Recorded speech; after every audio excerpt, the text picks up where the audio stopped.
할렐루야. 하나님의 은혜가 함께 하시기를 축복합니다. 근데 걱정이 생기네요. 왜냐하면은 우리 장로님 중에 한 분이 오늘 아침에 식사를 다 대접하신다고 그랬는데 너무 많이 오신 것 같아가지고 밥이 모자라면 어떡하지? 그런 걱정이 되네요. 그래서 혹시 맨 끝에 가는 분은 밥이 없을지도 모릅니다. 아니, 이게 농담이 아니고 우리 어린 친구들도 오늘은 많이 와가지고 그런데 뭐 준다더니 왜 안 주냐 이렇게 하지 마시고 우리 조금씩 먹어야 될 것 같습니다. 오늘 우리 어린이 학생들 옆에 앉았죠? 우리 어린이 학생들만 한번 일어나 보실래요? 우리 초등학교, 유치부, 또 중고등학생들, 또 일어났는지 안 일어났는지 키가 똑같은 꼬마들, 우리 한번 크게 박수해 줍시다.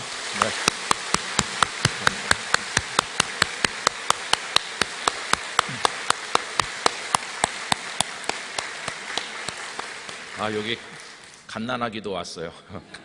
갓난아기 나중에 커서 영락교회 귀한 일꾼 될 줄로 믿습니다.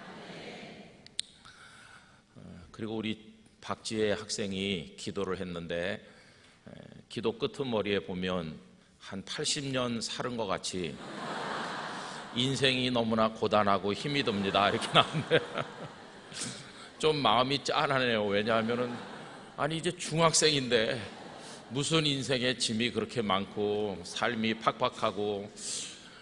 근데 여러분, 이게요 요즘에 우리 학생들의 처지입니다. 우리 학생들이 공부 짐에 짓눌리고 또 부모님의 과중한 기대에 또 부응하려다 보니까 또 잘 안 될 때도 있지 않습니까? 그런 마음이 얼마나 힘이 들겠어요. 그러면서 세상에 유혹도 많고 그러면서 하나님 앞에 잘 해보고자 하는 마음이 없는 거 아닌데 이렇게 쫓기고 저렇게 눌리는 우리 학생들의 모습을 알 수 있습니다.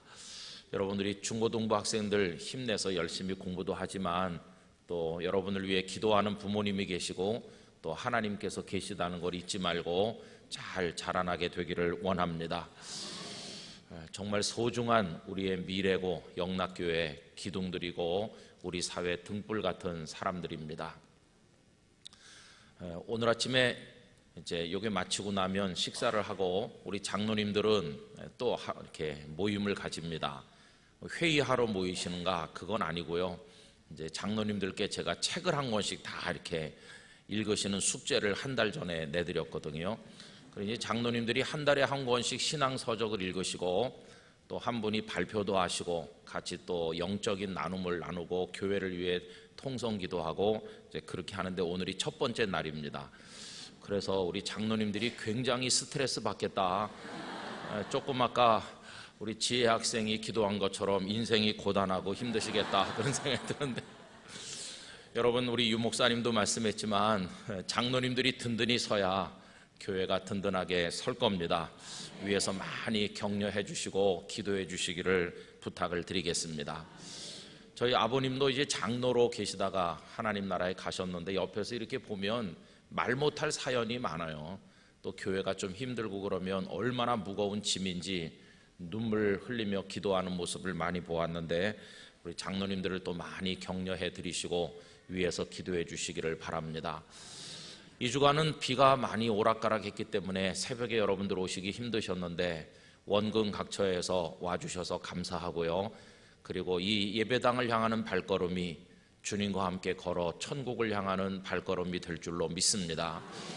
불편하신데도 다 나오셔서 주차 안내를 도와주시고 또 주방에서 음식을 준비해서 공개해 주신 많은 분들이 계시고 또 올게으로 수고해 주시고 또 여러 순서를 맡아주신 분들 감사를 드립니다. 무엇보다 우리 교우님들 모두에게 하나님의 크시는 종이 함께 하시기를 진심으로 기원합니다. 제가 부산에 있을 때 사택을 여러 번 이사를 했습니다. 근데 이제 여러 번 이사하게 된 것은 맨 처음에는 아주 좁은 곳에 임시 사택에 있다가 그 다음에 또 사택이 정식으로 준비돼서 옮겼기 때문이기도 하고 또 건축을 하다 보니까 교회 재정이 모자라서 사택을 팔아서 다 보태 쓰고 또 교회 한쪽 구석으로 꾸며서 들어가기도 하고 뭐 이렇게 저렇게 하다 보니까 이사를 이제 여러 번 했습니다. 그런데 그 중에 한 번은 아주 바닷가에 있는 사택에 산 적이 있습니다. 여러분, 바닷가에 바다 파도 소리 찰랑거리는 데 살면 얼마나 멋질까, 그런 생각이 들지 않으세요? 그런데 어떤 분은 그래요. 그 바다만 오래 보고 있으면 우울증 걸리기 쉽다고 말하는 분도 있는데, 어쨌든 바다 가까운 데 산 적이 있었습니다. 그런데 여러분, 거기 있으면서 태풍이 얼마나 위세가 대단한가 하는 거를 이 육지에 살 때보다 바닷가에서 훨씬 많이 느끼는 것이죠. 여러분, 태풍이 세게 몰려오면 그냥 바다가 뒤집어질 것 같이 밀려옵니다. 근데 그걸 이제 산에 올라가서 구경하는 사람들도 있고 한데 정말 장관이죠. 그 부산항 앞에 나가보면 화물선을 비롯한 많은 배들이 바다 위에 떠 있습니다. 그런데 저는 몰랐는데 그 바다 위에 배들이 이렇게 떠 있는 게 그것도 다 자동차로 말하면 주차 요금 내듯이 돈을 내고 떠 있다고 합니다. 그거 다 그렇게 떠 있는 거죠. 그러다가 순서가 되면 이제 항구에 접안해 가지고 화물을 내리기도 하고 뭐 싣기도 하고 이렇게 한다고 합니다. 그러면 큰 배들이 한가운데 떠 있으니까 작은 배들이 왔다 갔다 하면서 필요한 것들 이제 공급하고 그 안에 있는 선원들의 음식도 공급하고 이렇게 많이 하는 걸 봤습니다. 그런데 이제 태풍이 오면 어떻게 될까요? 태풍이 오면 그 많은 배들이 싹 사라지는 겁니다. 한 대도 거기 배 한 척도 떠 있는 배가 없죠. 그런데 한 번은 어떻게 된 일인지 필리핀 선적의 어떤 배가 떠밀려 왔습니다. 바람에 그 태풍에 떠밀려 와가지고 저희가 살고 있는 사택에서 아주 가까운 곳에 배가 이만큼 이렇게 기울었습니다. 그러니까 배 안에 있을 수 없는 상황이 벌어지게 된 것이죠. 아주 위험한 상황이 됐어요. 그래서 119가 출동을 하고 헬기가 출동을 하고 그 선원들 수십 명을 이제 한 명씩 육지로 이제 구출을 하는데, 그 육지에서 그 배가 기울어져 있는 곳까지 거리가요 한 15m 될까요? 바로 조만치입니다. 바로 조만치인데 배가 이렇게 기울어 있고, 바다가 잔잔한 것 같으면 얼마든지 수영해서 나올 수 있는 그런 데인데 태풍이 와가지고 막 뒤집어지는 때니까 도저히 물속에 뛰어내려 가지고는 나올 수가 없는 상황이죠. 그 위험한 상황에 헬기에서 밧줄을 내리기도 하고 뭐 어떻게 해서 이렇게 육지로 줄을 연결해서 한 명씩 줄을 붙들고 나오기도 하고 그러는데, 그 바닷가에 사람들이 많이 모여가지고 그 가슴 졸이는 구조 장면을 지켜보게 되었습니다. 저도 그 현장에 가서 저 어떻게 구조하나 이렇게 불안하게 보는데, 그날 여러분 참 마음 아픈 일이 벌어지는 거예요. 구조되던 한 필리핀 선원이 그 밧줄을 놓치더니 그만 물속으로 쑥 들어갔어요. 그게 끝이었어요. 바로 눈앞에 있어요. 바로 여기 몇 미터 앞에서 그 사람이 빠졌는데 그냥 그 물살에 휩쓸려 가지고 어떻게 됐는지 알 수가 없는 것이죠. 그리고 한 나닷새 지났을까요? 태풍이 다 지나가고, 태풍 지나가고 나니까 다시 잔잔해졌는데 아주 먼 데서 그 시신이 발견되었습니다. 그래 그 시신을 저희 교회 장로님께서 일하시던 그 병원으로 이제 인도해 와가지고 그 영안실에 그 필리핀 선원이 들어왔다는 얘기를 전해 듣게 됐습니다. 여러분, 왜 그런 사고가 발생했을까요? 이유가 딱 하나입니다. 태풍 때문이다. 물론 태풍 때문이죠. 그러나 태풍이 분다고 하는 예보가 있으면 배들은 다 피항을 해야 되는 것입니다. 배는 흔들리는 거 아닙니까?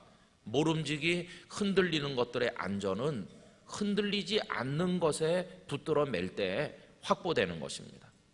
그래서 배를 다 항구 안으로 가지고 들어와서 다 엮어서 묶어가지고 흔들리지 않는 그곳에 꽉 결박을 해놔야 이 흔들리는 존재가 안전할 수 있는데, 이 배는 기회를 잃었는지 그만 피항을 하지 못하고 떠밀려와 넘어지고 그런 사고를 맞이하게 된 것입니다. 여러분, 저는 눈앞에서 벌어지는 그 비극적인 일을 목도하면서 많은 생각을 했었습니다. 배만 바다 위에서 흔들리는 것이 아닙니다. 인생의 바다 위에 이력 편주처럼 떠 있는 우리 자신은 말로 다 할 수 없도록 요동하고 흔들리는 존재입니다. 여러분, 언제 우리의 삶이 뒤집어질는지 아무도 알 수 없는 위험천만한 지경에 저와 여러분이 살고 있는 거 아닙니까? 그래서 여러분, 이렇게 흔들리는 존재인 우리들의 안전은 어디서 확보할 수 있느냐?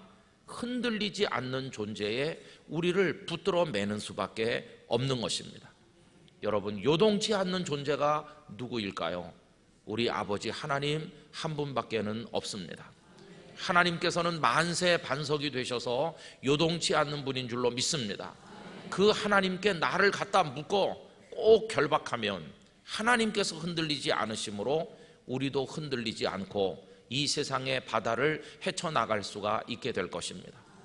저 영원한 천국의 항구에 우리 인생의 배를 접안하는 그날이 올 때까지, 그래서 영접하시는 주님의 품에 안기는 그날까지 영원한 반석 되신, 만세 반석 되신 하나님께 우리를 꼭 붙들어 매는 삶을 살아야 될 줄로 믿습니다. 여러분, 저는 오늘 읽은 다니엘서 1장 후반부의 이 말씀을 참으로 좋아합니다. 그 중에서도 가장 좋아하는 말씀이 맨 끝절 말씀인데, 여러분 맨 끝절만 다시 한번 보시겠습니까? 다 같이 읽어봅시다. 다니엘은 고레스 왕 원년까지 있으니라. 여러분, 이게 무슨 뜻일까요? 이거 굉장한 이야기입니다. 다니엘은 본래 남왕국 유다의 백성이었습니다. 그런데 남왕국 유다가 하나님을 경외하지 않고 우상 숭배자가 되어 하나님의 진노를 받지 않습니까? 그래서 결국 남왕국 유다는 바벨론의 느부갓네살 왕에게 멸망을 당하게 됩니다.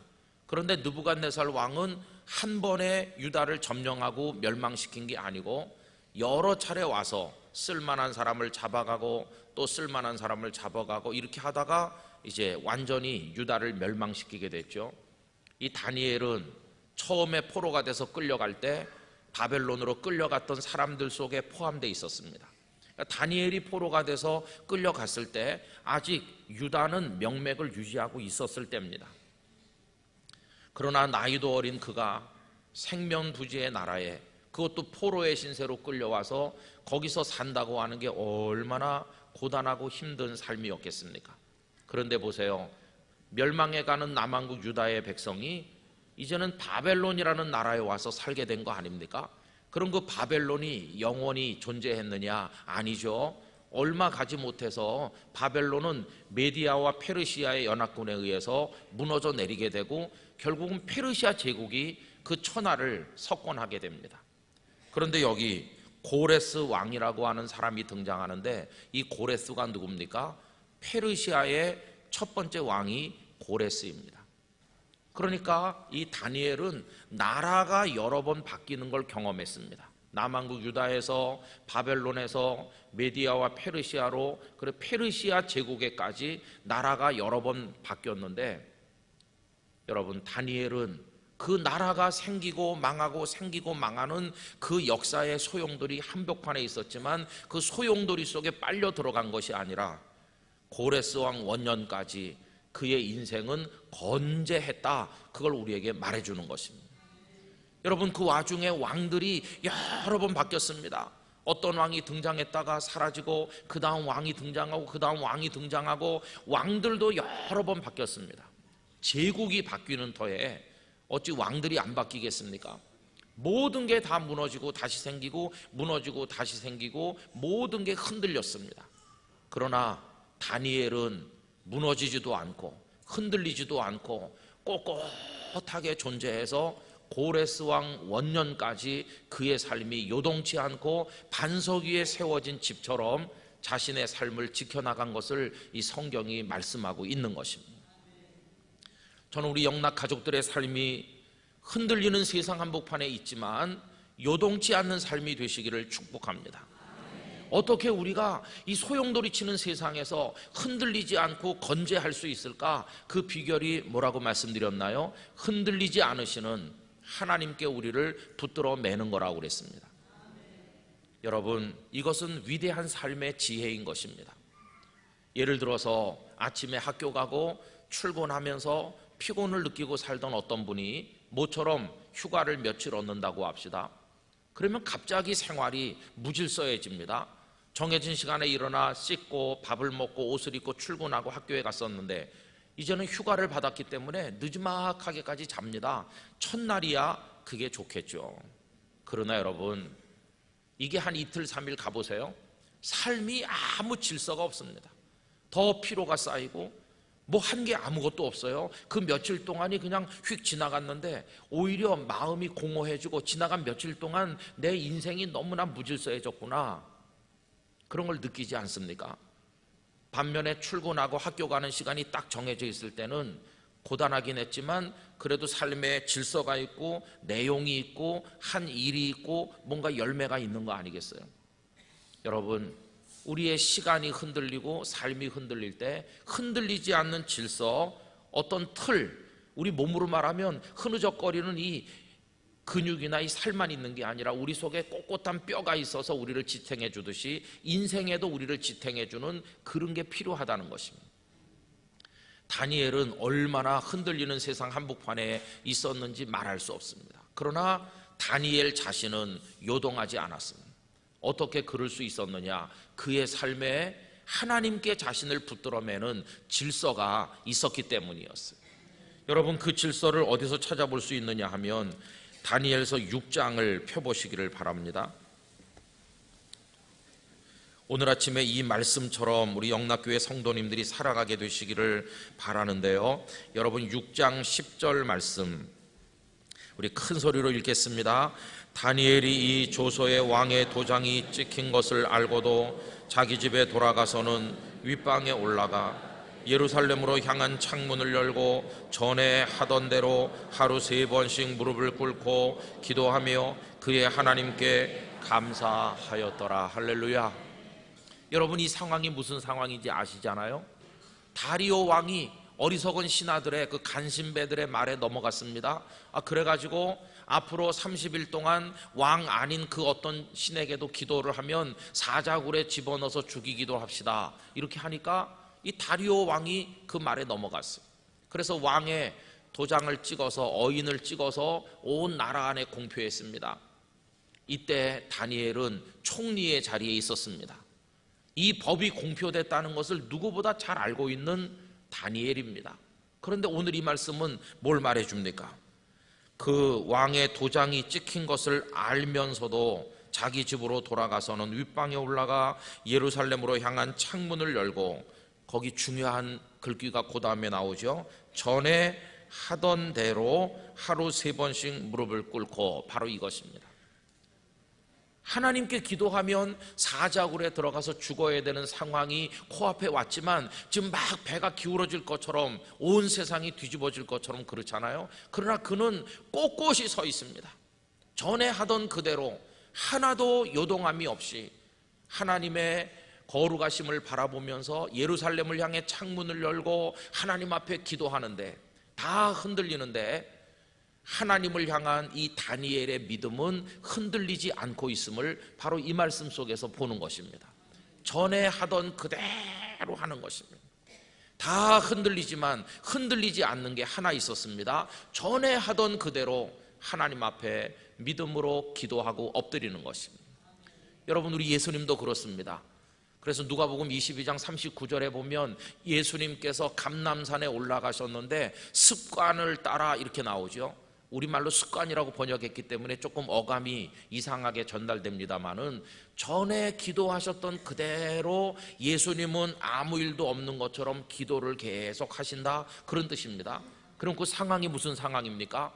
그날 밤이 지나면 우리 예수님은 끌려가 모진 고통을 당하시고 십자가에서 죽으실 일이 기다리고 있지 않습니까? 십자가가 눈앞에 있는데 우리 주님은 전에 하던 그대로 그 습관을 따라 당신의 패턴이 흔들리지 않고 삶의 방식이 조금도 요동함이 없이 감람산에 올라가셔서 하나님 앞에 기도를 드리셨다는 것입니다. 여러분, 이게 우리 삶에 있어야 될 줄로 믿습니다. 직장의 환경도 흔들리고 우리 주변의 사회 환경도 변화되고 태풍이 밀려오는 것 같고 나를 뒤집어 삼킬 것 같이 몰려오지만 내가 하나님께 딱 서 있는 것입니다.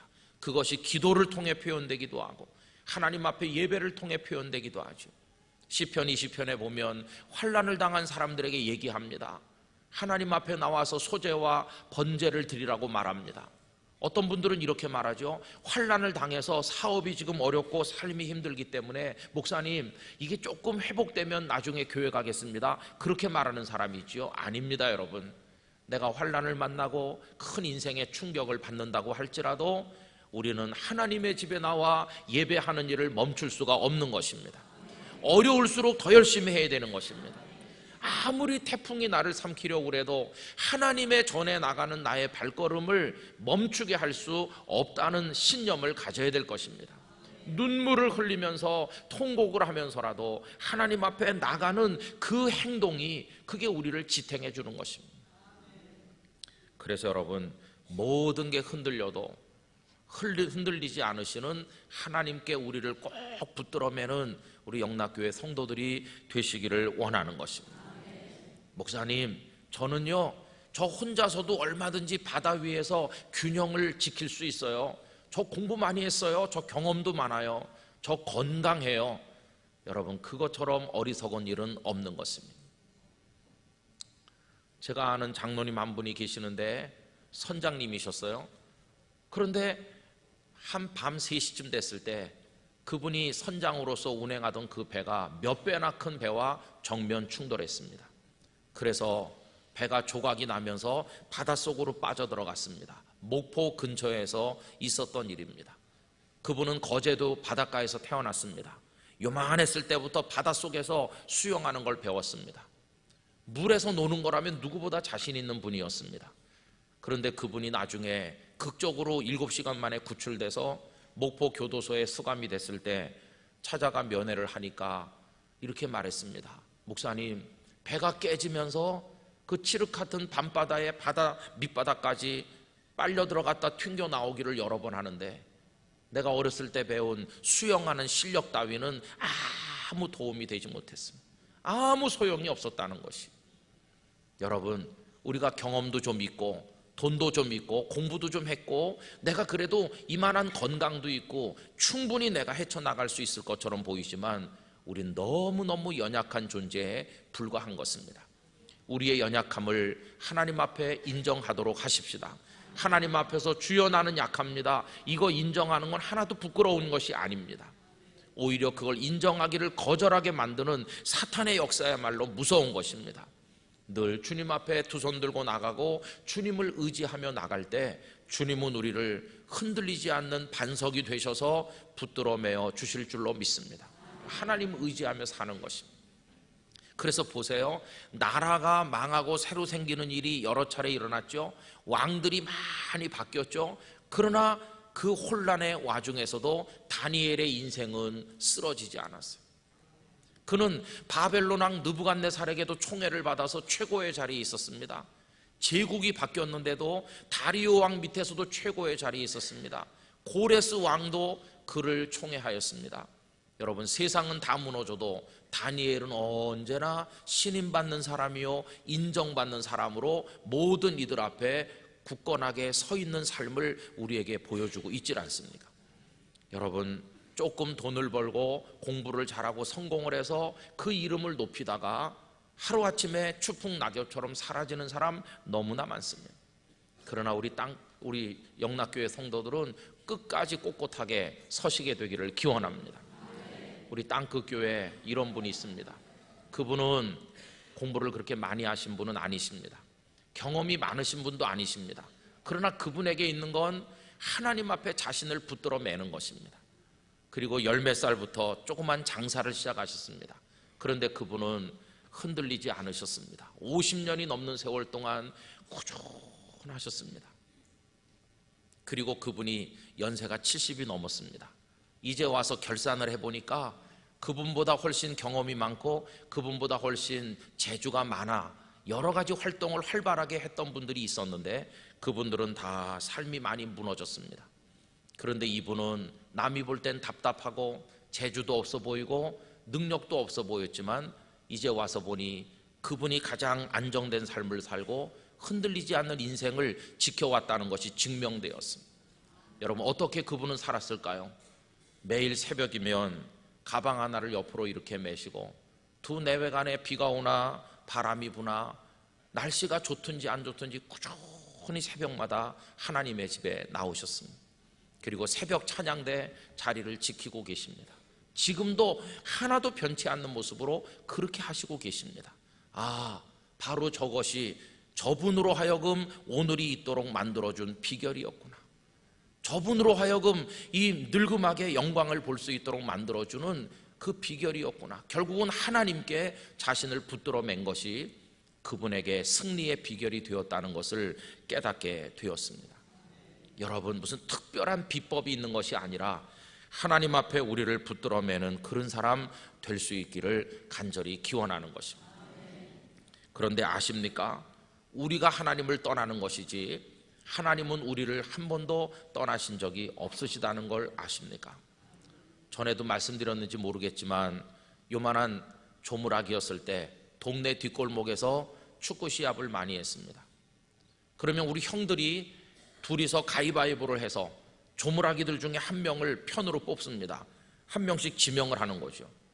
그런데 저는 무조건 동호 형이 지명해 주기만을 학수고대했습니다. 동호 형이 나를 뽑아줘야 이길 텐데 저는 공을 잘 못 찹니다. 그러나 동호 형은 손흥민 수준으로 공을 잘 차는 것처럼 보였습니다. 동호 형은 달리기도 잘하고 공을 다루는 재주도 뛰어났습니다. 우리가 아무리 못해도 동호 형 편에만 가면 맨날 이기는 거였습니다. 동호 형하고 다른 등치 큰 형하고 가위바위보를 하고 동호 형이 이기면 쭉 둘러보다가 그 둘러보는 순간에 모든 애들이 사모하는 눈길로 동호 형을 쳐다봅니다. 그런데 그 동호 형이 운성이 이렇게 해주면 그 기쁨, 그 영광 말로 다 할 수 없는 거죠. 그날은 이기는 겁니다. 동호 형 덕분에. 여러분, 인생이 똑같아요. 하나님께서 우리를 뽑아주시기만을 기다리는데 하나님 벌써 우리를 뽑아주셨어요. 벌써 너 내 편 해라 이렇게 뽑아주셨어요. 근데 우리가 하나님 편에 붙지 않고 엉뚱한 데 붙기 때문에 지는 것입니다. 성도 여러분, 오늘 특세가 끝나는 날, 오늘 6월 30일 끝내면 내일부터 7월로 반환점을 이렇게 돌아서는데 남은 6달 동안 어떻게 살까? 하나님, 저 하나님밖에 없어요. 저 하나님께 저를 붙들어 매도록 하겠습니다. 저를 좀 도와주세요. 매일 새벽마다 기도하겠습니다. 전에 하던 대로 창문을 열겠습니다. 하나님의 세계를 바라보겠습니다. 주여 저를 붙들어 주시기를 원합니다. 절대로 하나님께서 우리를 외면하지 않으실 줄로 믿습니다. 영락교회 목사가 된 저도 똑같습니다. 아는 게 뭐가 있습니까? 할 줄 아는 능력이 뭐가 있습니까? 정말 연약한 육신에 불과한 존재입니다. 제 자신이 작게 여겨질수록 더 크고 위대해 보이시는 하나님께 저를 붙들어 매려고 할 따름인 것입니다. 여러분, 우리 그렇게 합시다. 하나님께 우리를 더 굳건하게 붙들어 맬 수 있기를 원합니다. 그러면 우리도 고레스왕 원년까지 흔들림 없이 건재했던 다니엘처럼 우리 생애가 다하는 그날까지 건재하게 될 줄로 믿습니다. 모두가 쓰러져도 우리는 일어서서, 모두가 뒤집혀도 우리는 똑바로 있는 것처럼, 그 풍랑이 없었던 것은 아니나 이 풍랑 인하여 더 빨리 갑니다 찬송하면서 우리 하나님을 향해 나가는 우리 모두가 되기를 간절히 기원합니다. 여러분들의 호흡 하나하나에, 눈물 한 방울 한 방울에, 매일매일 드리는 한마디 한마디 기도 속에 은혜로우시고 사랑이 풍성하신 하나님의 손길이 함께 해주시길 바라고, 내 사정 다른 사람은 몰라도 하나님은 내 속사정 다 알고 계시니 다른 사람 앞에 가서 울지 말고 주님 앞에 나와서 웁시다. 주님이 우리를 어떻게 위로하시고 힘주시는지 그 안에서 일어서시는 우리 모두가 되기를 간절히 원하는 것입니다. 그 하나님이 계시다는 게 얼마나 큰 축복인지 말로 다 알 수 없어요. 여러분들의 하반기를 예수님의 이름으로 축원합니다. 기도하겠습니다. 아버지 하나님, 세상은 태풍이는 바다와 같습니다. 우리는 거기 떠있는 이력 편지와 같습니다. 균형을 잡을 수 있어 이렇게 말해보지만 언제 뒤집혀 떠내려갈는지 알 수 없습니다. 흔들리는 존재는 흔들리지 않는 것에 붙들어 매어져 있을 때만 안전합니다. 만세 반석은 하나님 아버지 한 분밖에 없는 줄로 믿습니다. 저희를 기도를 통해, 예배를 통해, 말씀을 통해, 끊임없는 경건을 통해, 하나님을 향한 믿음을 통해 하나님께 붙들어 매기를 원합니다. 이미 하나님 우리를 뽑아 내 편 되라고 말씀하신 줄로 믿습니다. 세상의 그 어떤 유혹에도 넘어가지 말고 하나님의 품을 떠나는 어리석은 사람이 없게 하여 주시기를 원합니다. 하나님께 견고하게 붙어있게 하여 주시기를 원합니다. 그 반석 되신 하나님께 삶의 뿌리를 내리게 해주시기를 원합니다. 하나님으로 인해 흔들림이 없고 하나님으로 인해 우뚝 서는 영락 가족들이 되게 해주시기를 원합니다.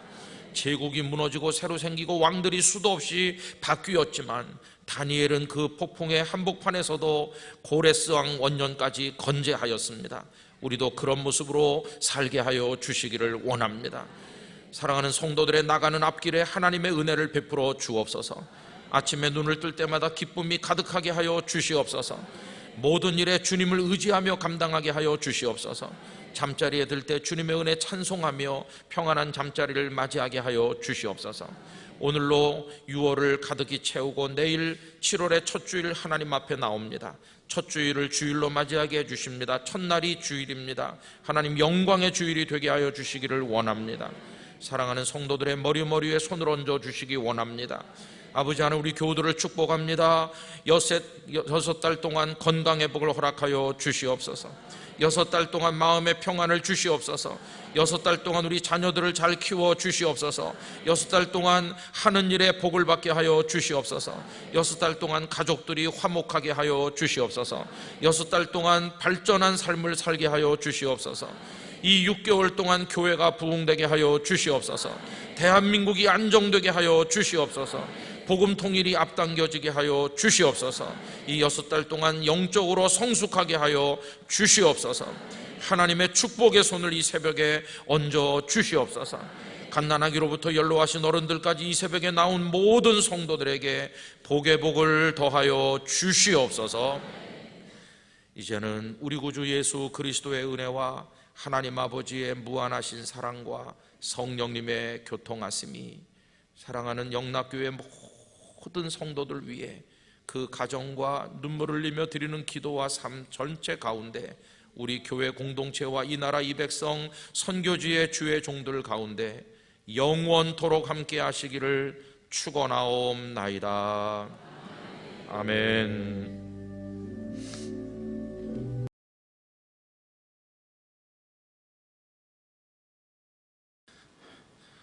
오늘 여기 예배를 인도하는 목사님을 처음 보시는 분도 혹시 계실지 모릅니다. 우리 목사님은 고등부를 전담하는 노대영 목사님이신데 잘 보시고 목사님을 위해서 많이 기도해 주시고, 그래서 하나님께서 힘 주셔서 우리 고등부 학생들을 잘 인도해 갈 수 있게 그렇게 뒷받침해 주시기를 부탁을 드립니다. 목사님들도 많고 전도사님들도 많고 성도들도 많다 보니까 얼굴을 잘 모르실 수가 있어요. 그래서 오늘 목사님이 여기 데뷔하신 것입니다. 근데 우리 교육자들이 모이면 하는 말이 있습니다. 우리 영락교회 강단이 제가 오던 첫날도 말씀드린 것처럼 좀 특이하거든요. 다 저 뒤에 있는데 우린 이렇게 앞으로 쑥 나와 있고 찬양대도 뒤에 앉아서 또 여길 잘 쳐다보고 있지. 좀 어렵거든요.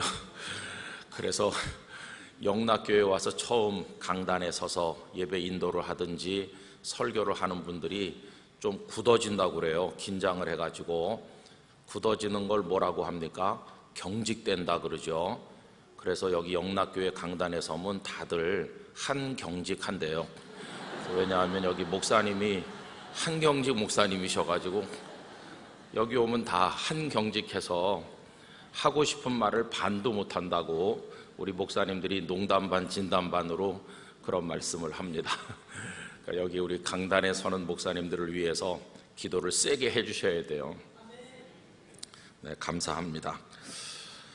오늘 읽은 말씀 가운데서 맨 끝절 21절 말씀 우리 다시 한번 다 같이 큰 소리로 읽겠습니다. 다니엘은 고레스 왕 원년까지 있으니라. 아멘. 무심코 말씀을 읽으면 이 말씀을 그냥 흘려보내기가 쉽습니다. 그런데 곰곰이 생각을 해보면 굉장한 말씀입니다. 이 21절 말씀이. 여러분 참고를 위해서 제가 조금 그 당시 역사 이야기를 말씀을 드려보겠습니다. 남한국 유다를 멸망시킨 것은 바벨론의 느부갓네살 왕 아닙니까? 느부갓네살은 굉장한 왕입니다. 느부갓네살이 아버지가 세운 나라를 뒤이어서 두 번째 임금이 된 사람이죠. 느부갓네살. 무려 그는 43년 동안을 통치했습니다. 그 아버지는 나라를 세웠다면 그 나라의 기틀을 잡고 강대한 나라를 만든 주인공은 느부갓네살입니다. 이 느부갓네살은 주변 여러 나라들을 파죽지세로 점령을 했고 나중에는 저 남쪽의 강대국인 이집트까지 쳐들어갔을 정도로 대단한 왕이었습니다. 그 느부갓네살이 3차에 걸쳐서 남한국 유다를 침략을 해서 주전 586년에 남한국은 무너져 내리고 예루살렘 성전도 파괴되었습니다. 그리고 시드기야가 끌려감으로 유다가 완전히 멸망하지 않았습니까? 그 느부갓네살 왕이 인재들을 많이 붙들어 갔는데 1차 침공이 있을 당시에 다니엘을 비롯한 그의 친구들이 끌려갑니다. 그리고 2차 침공을 했을 때는 여호야긴 왕과 에스겔 선지자 같은 분이 포로가 되어서 끌려갔습니다. 그리고 세 번째 침공했을 때 이제 나라가 다 완전히 멸망한 것입니다. 그런데 느부갓네살도 다 사람이다 보니까 그도 끝이 있겠죠. 그가 나라를 부강하게 했고 오늘 본문에 보는 것처럼 각 나라에서 끌려온 비록 신분이 포로에 불과하지만 똑똑한 인재들을 발탁을 해서 국가를 운영하는데 인재 등용을 했어요. 그래서 통치하는 왕의 입장에서 느부갓네살은 굉장한 경륜과 또 국가 경영의 원리를 알고 있었던 현명한 왕이었다는 생각이 들 때가 있습니다. 통이 크고 인재를 알아보는 눈이 있었고 그런 사람이죠. 다니엘과 그의 친구들도 그 느부갓네살 아래서 다들 관직에 오른 게 아니겠습니까? 그리고 그가 꿈을 꾸었을 때 또 다니엘이 그의 꿈을 해석하는 이야기가 다니엘서 앞부분에 아주 재미있게 전개되고 있습니다. 그런데 느부갓네살 주전 562년까지 통치하고 43년간의 그의 통치가 막을 내리게 되고 이제 그의 아들 에윌 무로닥이라는 사람이 왕위를 물려받게 되었는데 에윌 무로닥은 한 2년 정도밖에는 통치하지 못한 것으로 생각이 됩니다. 네르갈 살레셀이라는 사람이 이 에윌 무로닥의 매부인데 이 매부가 에윌 무로닥을 밀어내고 권좌에 앉은 겁니다. 그런데 이 네르갈 살레셀은 얼마 있지 못했던 것 같아요. 느부갓네살 왕의 또 다른 아들인 나보니두스가 다시 왕의 자리를 차지하게 됩니다. 그런데 나보니두스는 건강이 좋지를 못해서 아라비아 반도 쪽으로 내려가서 오랫동안 요양을 했다고 알려지고 있고 그리고 실제로 나라를 통치한 사람은 누구냐 하면 이 나보니두스의 아들인 여기 다니엘서 5장에 등장하는 벨사살입니다. 다니엘 5장 18절 말씀에 보면 이 벨사살이 마치 느부갓네살의 아들인 것처럼 기록되어 있어요. 왕에 붙인 느부갓네살 그렇게 되어 있습니다마는 실제로는 느부갓네살의 손자인 셈이죠. 그런데 왜 부친이라고 기록되어 있을까? 부자지간처럼 기록된 것은 후계자라는 뜻으로 또 옛날 구약시대 때는 뭐 손자, 증손자 전부 아들 이렇게 표현한 부분들이 있다 보니까 그렇게 돼 있지만 실제로 이 벨사살은 느부갓네살의 손자였던 것이죠. 그러면 느부갓네살이 세상을 떠나고 나서 그 이후에 그의 나라는 후손들을 통해서 몇 년 동안이나 지탱되었을까요? 얼마 못 갔습니다. 그렇게 강대하던 나라가 느부갓네살 세상 떠나고 난 이후에 겨우 23년밖에 버티지를 못했어요. 그래서 헬라의 역사가인 헤로도투스의 기록에 의하면 주전 539년 10월 10일 날 밤에 그 나라가 망한 것으로 돼 있어요. 그때가 벨사살 왕이 마지막 통치하던 운명의 날인 셈이죠. 여러분, 그날 있었던 일이 다니엘서 5장에 나옵니다. 벨사살 왕이 아버지를 대신해서 나라를 다스리는 그가 예루살렘 성전에서 오래전에 그의 할아버지 느부갓네살 왕 때 빼앗아왔던 하나님께 섬길 때 사용하던 귀중한 그릇들을 다 꺼내다가 거기다 술을 부어서 먹고 마시지 않았어요. 만조백관을 초청을 해서 진탕 먹고 마시는 축제를 열고 있을 때 손 하나가 나타나서 벽에다가 뭔가를 썼죠. 그 광경을 보고는 왕의 얼굴이 흑빛이 되고 두려움에 떨게 되면서 저게 무슨 글자냐, 뜻이 뭐냐, 아무도 그걸 읽어내는 사람도 없고 해석하는 사람도 없을 그때에 다니엘이 그걸 설명하지 않습니까? 저기 적혀있는 벽의 글자는 메네 메네 데겔 우바르신인데, 하나님께서 당신을 저울에 달아보았지만 함량 미달이라고 하십니다. 하나님의 성전에 거룩한 것을 가져다가 거기다가 술을 부어 마시는 당신을 하나님께서 징벌하십니다. 당신의 나라는 끝났습니다. 그런데 벨사살이 얼마나 어리석은지 끝났다고 하는데도 그는 자기 나라가 영원할 것처럼 착각을 하고 있었습니다. 이미 그때 그 도성을 말이죠, 메디아와 페르시아의 연합군이 포위하고 있는 상태였어요. 적들이 와서 포위하고 있는데 그 안에 왕은 난공불락의 성이기 때문에 무너지지 않을 것이라고 자만하면서 먹고 마시고 취해 있는 이 모습이 어떻습니까? 여러분, 우리가 살다 보면은 개인도 그렇고 어떤 공동체나 나라도 그렇고 좀 나라가, 개인이, 그 가정이, 기업이 풍전등화의 위기에 처해 있어도 그걸 모르는 채 그 안에서 먹고 마시고 취하는 경우가 얼마나 많이 있습니까? 여러분, 월남이 패망했던 것을 기억하십니까? 우리 학생들은 태어나기도 전이죠. 그때 그 동양의 팔이라고 하던, 동양의 진주라고 불리던 사이공이 무너지지 않았어요. 그때 그 자유월남은 먹고 마시고 흥청대고 얼마나 부패했는지 모릅니다. 공산 월맹군이 곳곳으로 들어오는데도 거기 불야성 같았다고 그러잖아요. 그러다가 결국은 나라가 망하고 얼마나 많은 사람이 죽고 보트 피플이 돼가지고 나라를 벗어나 탈출한다고 쪽배에 몸을 맡기고 망망대해로 나가니 그 비극을 우리가 지금 기억하고 있지 않습니까? 오늘 밤에 망할 건데 그거 모르고 오늘 밤까지 먹고 마시는 어리석은 사람들을 볼 수 있어요. 여러분, 그때 그 사람들만, 여기 벨사살 왕만 그런 건 아니죠.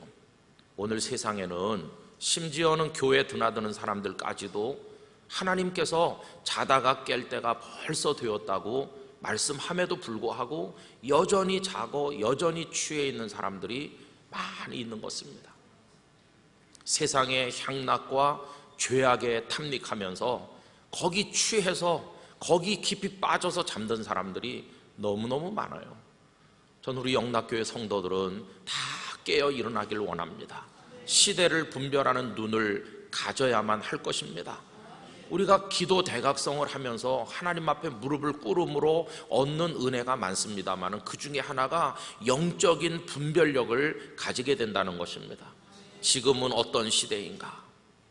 예수님께서도 때를 분별하는 지혜를 가져야 된다는 말씀을 여러 군데서 말씀하지 않습니까? 그래서 이 시대는 이렇게 살면 안 될 때야. 내가 허리띠를 더 동여매야 되겠다. 정신을 차려야 돼. 이렇게 깨닫고 그리스도인답게 서야 되는데, 여러분, 이번에 기도함으로 우리 영이 밝아지고 분별력, 거룩한 지혜가 우리들에게 생겨나게 되기를 원합니다.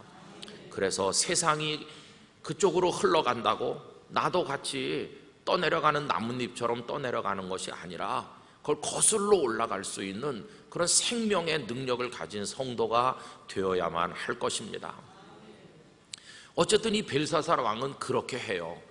그리고는 무슨 생각을 하느냐 하면, 오늘 밤에 끝난다고 다니엘이 방금 전에 그 글자를 풀어서 설명을 했는데도 다니엘을 불러가지고 그를 나라의 세 번째 통치자로 임명하는 겁니다. 내가 너에게 모든 권세를 준다. 얼마나 이게 앞뒤가 안 맞는 얘기입니까? 자기 아버지가 지금 요양하고 있는 아버지가 첫 번째 통치자고 그걸 대리하고 있는 자신이 두 번째 통치자고 다니엘을 세 번째 통치자로 삼는다는 건 너는 바로 내 밑에 누구보다도 높은 자리에 앉으라 그거 아닙니까? 그런데 다니엘이 그걸 사양하죠. 그 자리는 다른 사람에게 주세요. 그러죠? 왜 사양할까요? 오늘 밤에 망할 나라인데 오늘 밤에 끝나는 왕이 자신을 높은 자리에 앉혀봤댔자 그게 무슨 의미가 있어요? 그게 뜬구름보다도 못하다는 걸 다니엘은 알고 있는 것이죠. 그런데 그 헤로도투스라는 역사가가 기록한 그대로 주전 539년 10월 10일 밤 그 일이 있던 바로 그날 밤 메디아와 페르시아의 연합군이 난공불락의 요새라고 생각했던 그 도성을 함락시키고 벨사살은 그날 밤에 죽임을 당함으로써 그 강대하던 바벨론 제국이 완전히 멸망하는 것입니다. 그리고는 그 메디아가 조금 있으면서 있다가 그 다리오 왕, 성경에 다니엘을 사자굴에 보낼 수밖에 없었던 사람이 다리오인데 그걸 잠깐 거쳐가지고 드디어 페르시아의 천년 제국이 문을 여는 것이죠. 성경은 바사라고 되어 있고 거기 첫 번째 왕이 키루스, 성경은 고레스라고 얘기합니다. 고레스가 등장하는 거죠. 그 고레스가 그 유명한 유다에서 끌려온 포로들 돌아갈 사람은 다 예루살렘으로 돌아가라. 이래서 스룹바벨 총독이 그들을 이끌고 여호수아 대제사장과 함께 귀환해서 예루살렘 성전을 재건하는 이야기가 나오지 않습니까? 그 유명한 고레스, 옛날에 그 소련이 공산당의 종주국으로서 전 세계를 많이 힘들게 하던 냉전을 펼칠 때 고르바초프라고 하는 분이 자유를 선언하고 그 냉전 체제를 풀지 않았습니까? 그래서 고르바초프는 노벨 평화상도 받고 그랬어요. 누가 그러더라고요. 그때가 1990년대 어간인데 여기 고레스도 고자로 시작하고 고르바초프도 고자로 시작한, 제가 영도중앙교회 그때 땅끝 교회가 옛날에 영도중앙교회인데 처음 부임하니까 어떤 나이 많은 눈이 어두운 권사님이 우리 교회 새로운 목사가 고르바초프 닮았다고. 고르바초프가 요 앞에 점 같은 게 뭐 있어요. 근데 저는 여기 머리칼이 조금 있으니까 먼 데서 보니까 고르바초프가 안 나. 얼마나 웃었는지 몰라요. 그때 그 왕이 고레스거든요. 고레스. 제가 왜 이렇게 실없는 얘기하냐 하면 이렇게 해야 고레스를 안 잊어버릴 거 아닙니까? 그때 고르바초프까지 얘기해가면서 말했었지. 근데 여러분 그 고레스가 오늘 여기 21절에 나오는 그 고레스인 것입니다. 그러면 다니엘이 고레스 왕 원년까지 있었다는 이 얘기가요 왜 중요한 얘기냐? 여러분 보세요. 아까 제가 말씀드렸잖아요. 느부갓네살 왕 때 그가 관직을 얻지 않았습니까? 그런데 그 다음에 그의 아들 에윌 무로닥이 지나갔고 네르갈 살레셋이 잠깐 있다가 나보니두스 그 벨사살까지 있었잖아요. 그리고 그 나라가 망했고 다리오가 등장을 했고 그리고는 고레스까지 지나갔잖아요. 여러분 나라가 바뀌는 거예요. 나라가 바뀌어요. 그러면 조선시대 때 높은 관직에 있던 사람이 일본의 한일합방이 돼가지고 나라가 없어진 다음에도 높은 자리에 있을 수가 있나요? 이완용 같은 변절자라면 모르지만 정상적인 경우라면 그건 불가능한 거죠. 나라가 바뀌면 같이 끝나는 겁니다. 뭐 나라는 안 바뀌어도 통치자만 바뀌어도 다 바뀌잖아요. 저는 잘 모르지만 대통령이 다른 사람으로 바뀌면 거기 뭐 장관을 비롯해서 국가 요직에 있는 수천 명이 자리가 바뀐다고 하지 않습니까? 그런데 보세요. 이 다니엘은요 왕들이 바뀌어도 여전히 존귀한 사람으로 남아있는 거예요. 왕이 바뀌었지만 당신은 여전히 내 밑에서 나라를 위해 헌신해달라. 당신 같은 사람을 어디서 찾겠느냐? 왕이 바뀌어도 그는 무너지지 않았어요. 심지어는 나라가 바뀌었는데도 그는 여전히 존귀한 사람으로 인정받는 거예요. 왜 그럴까요? 그는 권력에 아부하거나 부정에 같이 동참하거나 악한 자들과 손발을 맞추면서 이럴 땐 이렇게 저럴 땐 저렇게 그런 사람이 아니고 언제나 사심없이 하나님 앞에서 자기를 지키면서 반듯하게 정말 사심없이 국가를 위해 백성을 사랑하는 마음으로 헌신하니까 어떤 왕이 등장해도 당신 같은 사람은 없다. 여러분, 나중에 그 사자굴 사건이 있었을 때 보면 그때 다리오 밑에서 나라를 통치하는 사람이 3명이 있었는데 다니엘도 셋 중에 한 명이었었죠.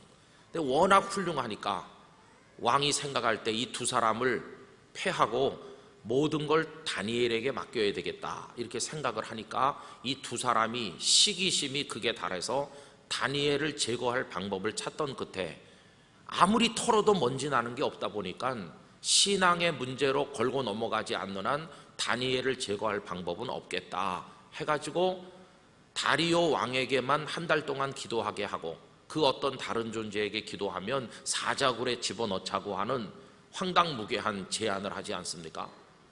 자기를 신으로 추켜 세우는 말에 어리석은 다리오 왕은 조서에 어인을 찍어 공표하니 그래서 다니엘이 사자굴에 들어가는 일이 벌어진 것이죠. 그런 조서에 어인이 찍힌 것을 알면서도 다니엘은 여전히 예루살렘을 향해 창문을 열어놓고 하나님을 향하여 하루 3번씩 기도하는데 원망 섞인 기도를 드리는 게 아니라 감사의 기도를 드리지 않습니까? 다니엘 같은 인물은 다시 찾아볼 수 없을 정도로 뛰어난 대단한 믿음의 인물이었어요. 그래 나중에 다리오가 자신의 실수를 깨닫고 다니엘이 사자굴에 들어간 다음에 식음을 전폐하고 잠을 안 자고 밤새 고민하다가 다니엘아 다니엘아 내가 섬기는 만군의 하나님 여호와께서 너를 지켜주시더냐 사자굴 앞에 가서 부르지 않습니까?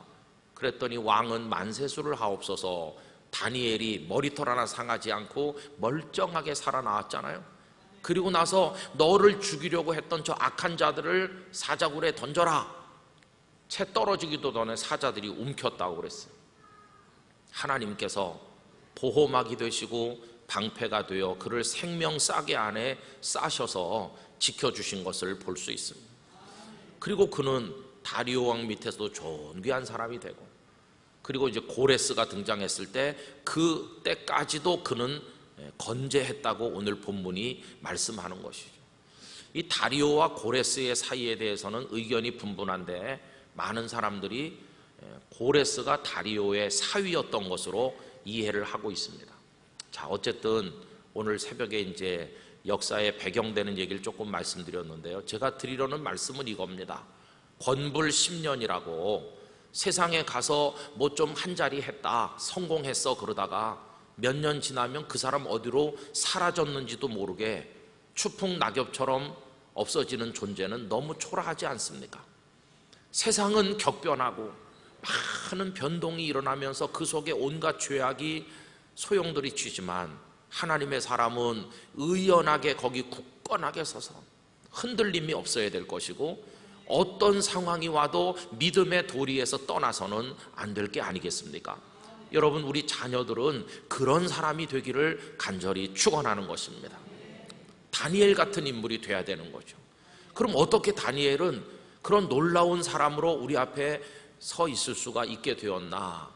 여러분, 그가 똑똑해서입니까? 물론 그가 학문이 뛰어나고 다른 사람들보다 지혜가 더 있고 거기다가 환상과 꿈을 아는 영적인 눈까지 열려있는 특별한 사람이니까 그런 면도 있어요. 그래서 똑똑하니까 능력 있으니까 그랬겠지 이렇게 생각할 수 있지만 오늘 본문은 그 중심이 거기 있지 않다는 걸 보여주고 있습니다. 똑똑하긴 해요, 다니엘이. 그러나 오늘 성경은 그것보다 다니엘에게 더 뛰어난 점은 뭐냐 하면 그가 자신을 거룩하게 지킬 줄 안다는 것입니다. 오늘 여기 우리 학생들과 부모님들에게 다가오는 말씀의 도전은 이겁니다. 우리는 거룩함으로 승부하는 사람이 될 것인가 아니면 똑똑함으로 세상을 사는 사람이 될 것인가? 그걸 선택을 해야 되는 기로에 있다고도 할 수 있어요. 여러분, 똑똑한 자녀를 원하세요? 아니면 거룩한 자녀를 원하세요?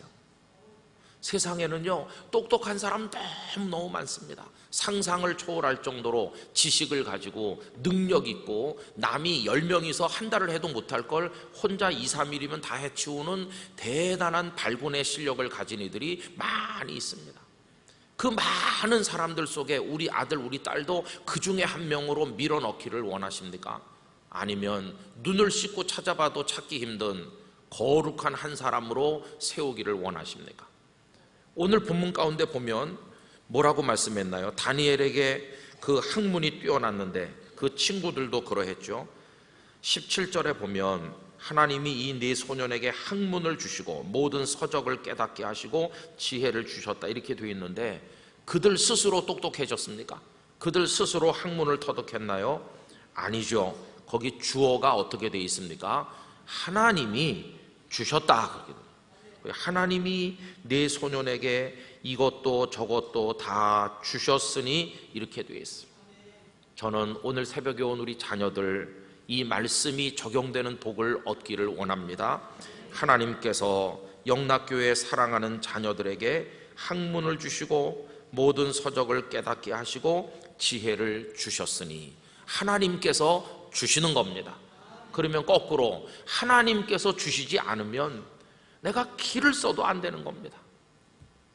여러분, 누가 다 대학에 좋은 데 들어가고 원하는 거 합격하기를 원하지 않겠어요? 오늘 고등부 학생들이 많이 왔는데 설마 고3이 가까워지기 때문에 많이 온 건 아니겠죠? 우리 딸도 고3입니다. 고3 이제 고3 돼요. 그래서 하나님께서 나에게 수능 조금 더 잘 보게 해주실 줄 믿습니다. 그런 마음으로 온 건 아닐 거라고 생각합니다. 하나님께서 그런 능력도 물론 주시지만 그 앞에 먼저 나오는 얘기가 뭡니까? 다니엘과 그의 친구들이 자신을 더럽히지 아니하려고 결심했다는 거예요. 그게 핵심인 것이죠. 여러분, 오늘 말씀 8절 우리 다 같이 다시 한번 읽습니다. 8절 다니엘은 뜻을 정하여 왕의 음식과 그가 마시는 포도주로 자기를 더럽히지 아니하리라 하고 자기를 더럽히지 아니하도록 환관장에게 구하니. 아멘. 다니엘은 결심했습니다. 내가 이 나라에 끌려와서 정말 천재 이루의 기회를 얻었구나. 포로로 초라하게 살다 사라질 수밖에 없는 난데 이 나라에 인재를 선발하는 이런 특별한 영재 학교 같은 데 내가 들어왔는데 이거 정말 놀라운 기회가 아닌가. 내가 여기서 잘해서 쓸모 있는 인생을 살고 싶다, 이런 생각을 왜 안 했겠어요? 그렇지만 와서 보니까 거기서 먹는 음식이니 모든 게 다 우상의 제물이고 거기서 흥청대면서 지내다가는 내 영혼이 하나님 앞에 더럽혀지겠구나, 그걸 판단하고 여기서 쫓겨나는 일이 있더라도 나는 거룩한 하나님의 자녀가 되는 쪽을 선택해야 되겠다, 이렇게 뜻을 정한 겁니다. 여러분, 이 뜻을 정할 줄 안다는 게 얼마나 대단한 것입니까? 그래서 그는 환관장에게 용기를 내요. 말 한마디 잘못했다가 어떤 일이 벌어질지도 모르는데 나를 더럽히지 않을 수 있도록 해달라고 용기를 내서 요청하는 겁니다. 그랬더니 그 다음 절 보세요.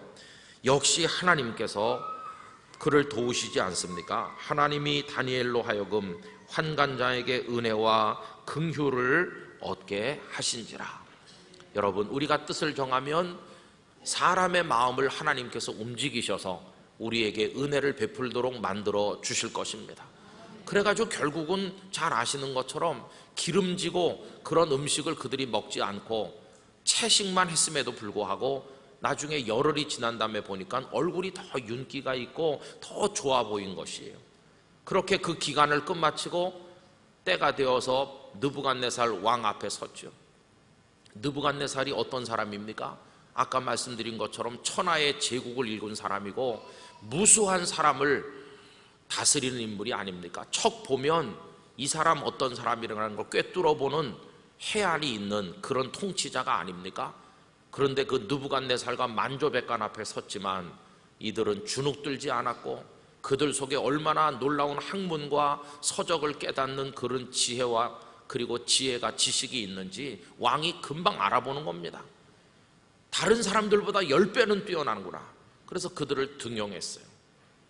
여러분, 그리고 이 사람들이 믿음을 지키기 위해서 그 친구들이 풀무불에 들어가면서도 어떻게 영적 싸움을 싸워내는지, 사자굴에 들어가면서도 어떻게 믿음으로 승리하는지 우리 잘 알고 있지 않습니까? 여러분, 이 시대에 필요한 인물은 그저 똑똑한 사람이 아닙니다. 80점 맞았던 애가 기도 많이 하니까 85점 맞았대더라. 그게 우리를 놀라게 만드는 게 아니고, 하나님을 모르던 아이가 하나님을 알게 되고, 인생을 세상의 흐름에 따라 판단하던 아이가 이제는 믿음의 눈으로 자기 인생을 판단하게 되고, 삶의 목표가 세상 사람들에게 박수받는 데 있던 아이가 나는 하나님께 인정받는 사람 되고 싶습니다, 이렇게 바뀌고, 이게 놀라운 것입니다. 그래서 여러분, 조금 공부를, 성적을 잘 못 받을 수도 있죠. 그러나 저에게는 믿음이 있습니다. 그것에 따라 인생이 결정되는 게 아니라 우리 자녀들의 인생은 하나님의 손에 달려있음을 저는 믿습니다. 하나님께서 높이 드시면 높이 들리는 것입니다. 저는 요셉을 생각해 보는데, 보디발의 집에서 노예살이하고 그 다음에 감옥에 가서 고생했는데 언제 그가 서책을 읽어서 공부를 하고 무슨 학문을 익혔겠어요? 그런데 하나님께서 영감을 주시고 지혜를 주시니까 애굽의 총리가 된 게 아닙니까? 그 밑에 학문을 많이 배운 사람들을 오히려 거느리면서 나라를 경영하는 인물이 된 걸 볼 수 있어요. 역사적으로 뛰어난 인물들 가운데 남보다 뒤처지는 것처럼 보였지만 하나님의 은혜를 통해 귀하게 된 사람들이 얼마나 많이 있습니까?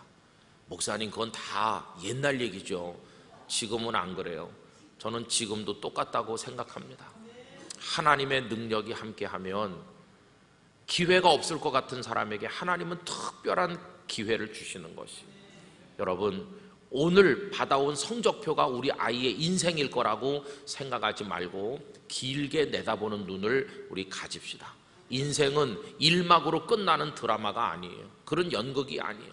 1막 후에 2막이 있고 2막 후에 3막이 있는데 몇십 년 지난 다음에 보면 그 학교 다닐 때 군계 일학처럼 공부를 잘하고 뛰어났던 재주가 많던 아이가 인생이 완전히 풍지박산 난 것도 많이 보게 될 것이고, 제가 학교 다닐 때 별거 아니었는데 별거 아니던 사람이 점점 하나님 앞에 귀하게 쓰여가고 있는 걸 볼 수도 있을 것입니다. 여러분, 그래서 우리는 우리 자녀들을 오늘의 다니엘이 되도록 키워야 될 줄로 믿습니다. 우리나라도 대통령이 계속 바뀌어요. 왕들이 바뀌든, 그리고 많은 사회적 환경과 조건이 바뀌어요. 그래도 우리 자녀들이 고레스 왕 원년까지 건재했던 다니엘처럼 어떤 상황 변화에도 무너지지 않고 우리 인생을 믿음으로 지켜나가는 그런 자녀들이 되게 하여 주시옵소서. 여러분, 오늘 아침에 그런 기도를 드리게 되시기를 간절히 원합니다.